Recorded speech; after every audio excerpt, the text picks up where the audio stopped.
Welcome, Rich Hoops Pod fans. The Boston Celtics just became one of the few teams in NBA history to be down 0-3 to force a Game 7. All the other teams that were down all three and forced the Game 7, they didn't have that Game 7 on their home court. Now, the Boston Celtics for the last couple seasons haven't been this Golden State Warriors stem at home in the playoffs. At least in the playoffs, their record at home is staggeringly bad. I think it's around 500. And you got to remember that this is a team that has been one of the top seeds for the last couple seasons. So the fact that they struggle at home, where they are a 500 team in the playoffs, it's going to play a part, or it has played a part. How big of a part would it play in Game 7? I don't know, because in the last series, the home court was something they ran the Philadelphia 76ers out of the gym behind a magnificent game from Jason Tatum. Again, the Miami Heat are a different monster when it comes to the small, intangible things in basketball, something that the Philadelphia 76 feel like they were lacking. So it shouldn't be that easy. But elimination game Tatum seems to be a thing. And this is saying something because they were up by 10 points with like 4 or 5 minutes to go. And they allowed the Miami Heat to get right back into that game. And that fourth quarter, we got it. We got to look at the Boston Celtics fans. It was not a pretty show. The Jason Tatum ended up at like 6 points in second half completely and not a lot of those was coming in the fourth quarter. But the course of history changed in just 0.1 seconds, which is crazy. Now, the Boston Celtics already are going to have some difficult conversations, as obviously the way they win the championship or lose this Game 7 because, of course, Jaylen Brown is up for that Supermax extension at $300 million. And if you want to have $600 million between Jason Tatum and Jaylen Brown, just two players in the roster, you got the second curtain thing coming at the end of next season is a lot of conversations. For the Boston Celtics to figure out how to build the championship team because they've been able to build the championship contender for the better half of a decade. But we're talking about championship team. Now that they get this Game 7, those conversations are going down. The line just a little bit later. And now with them having this Game 7 Andy home court advantage, where the Miami Heat team that we're seeing right now looks dramatically different than the Miami Heat team. We saw the first 3 games in the series for the 5 games in the last series and for the 5 games of the series before that. And a lot of that boils down to their star level. And a Game 6. I want to make sure I get my numbers right. I'm going to make sure I get my numbers right. We got 20. 1 points from Caleb Martin. You got 10 points from Max Strus. You got 15 from Gabe Vincent. You got it from Kyle Lowry. And I think all 8 of those came in the second half. You got Duncan Robinson in the fourth quarter, scoring 10 of his 13 points. That is the production that you want from outside of your top 2 players. But now you had the top 2 players not showing up to work. I know Jimmy Butler ended up with 11 rebounds, 8 assists. If you watch the game, that wasn't a Jimmy Butler performance that we've seen earlier in the series or in the last series. I know that well, damn, I didn't realize he shot 4 of 16, sheesh. I mean, in the paint alone, the Boston self-10 thumb on clap. I think they shot 30 of the field in the painted area. That's supposed to be the easiest shot of basketball. Not with Rob Williams down there. I guess not with Al Horford down there. And what scares me a little bit is that this might have been the game for the role players to play their best ball. And now you go back to Boston where you can't really rely on those role players to have those great performances. My boy, always say role players play better at home. And I never looked up the statistics to prove that to be right or wrong. It's definitely with the Miami Heat. But again, Caleb Martin has such a game. Gabe Vincent hit his shots. Duncan Robinson has to look at the end of the game.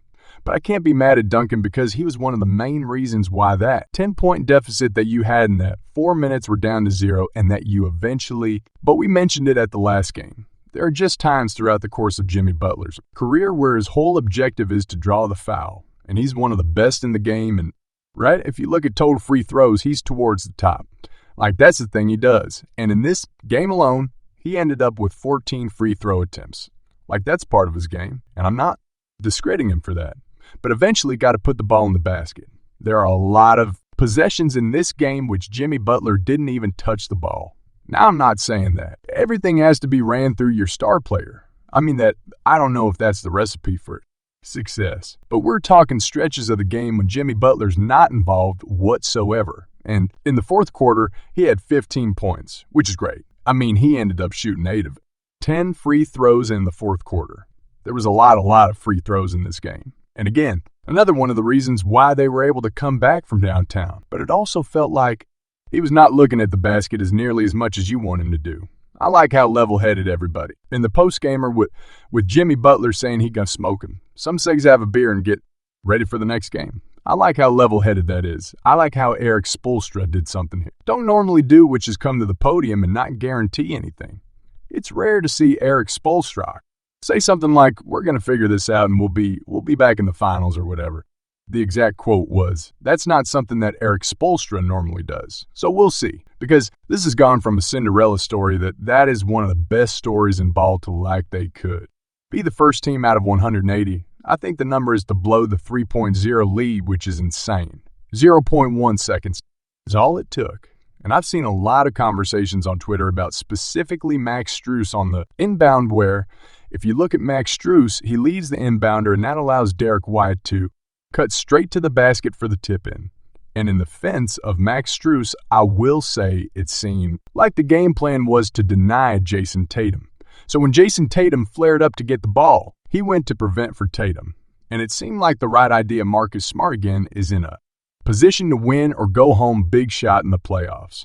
It says, I don't know how it's always Marcus Smart, but he missed the ball so perfectly that like Derek White got a V-line straight to the basket for a tip-in. But because Matt Strus had went to deny the ball, there was no time for it. Recovery, which means there was no box out on Derek White. And there was also no box out on the other. It's not because if the ball were to miss the other way. I mean, Tatum was there for the tip-in. I mean, you got to put a body on these people, but it seemed like, you're running the zone. One of the major things about his zone is it's hard to put a body on somebody for a box out, and that's the hill that you died on. There's also a lot of stuff I saw about the amount of time that was added to the clock because when Jimmy Butler shot his free throw, it was at 2.1 seconds they went back to review it, and they gave another 0.9 of a second on clock to make it 3 seconds. And they're saying this is what makes me read. I never understand this part of the game. And I'm not talking about it from I don't know, it feels like, and I've been guilty of this as well. So I'm not singling any fan base out, anything like that. When you lose a game like this, you want to do everything in your power to point the finger at something. And after that game, I'm not speaking for all Miami Heat fans, but for a lot of fans I saw on the timeline, they gave it to it. The fact that the amount of time was added to it. And I really watched the Jimmy Butler foul on Art Hoover about as many times as anybody could. The referees got it right, but to think it would potentially be rigged for it to perfectly land to Derek. You know how many factors played a part, and Derek White getting that lay, getting that tip in. It was more than just having the extra 0.whatever seconds it was a lack of a box out. It was the denying of Jason Tatum. It was the zone defense. It was a hard cut from Derek White and Jason Tatum where they're like, nah, no matter what, I'm not just going to stand around and let nothing happen. And they had to be the perfect miss. You know what I'm saying? So I can't look at the fact that there was extra time at a clock and say, dang, we should be in the NBA Finals right now. Instead of looking in the mirror and saying, hey, our star player has to do better in the last or the first 3.5 quarters. Our all-star center, our all-defensive center got to shoot more than 30% from the field when he's just taking layups and mid-range jump shots. It's not that there was extra time on a clock. This was a winnable game, and your star players didn't come through. You had 2 shots on the other side. From Duke and Robinson, he was wide open. He was open on the first one. They took his time. He dribbled the ball. He even said he tested the air in the arena. It's a missed shot. It's basketball. You know, he's one of the better three-point shooters in all of the league. It's basketball, and it's not just a rigging against him. That's not the worst work. That's it.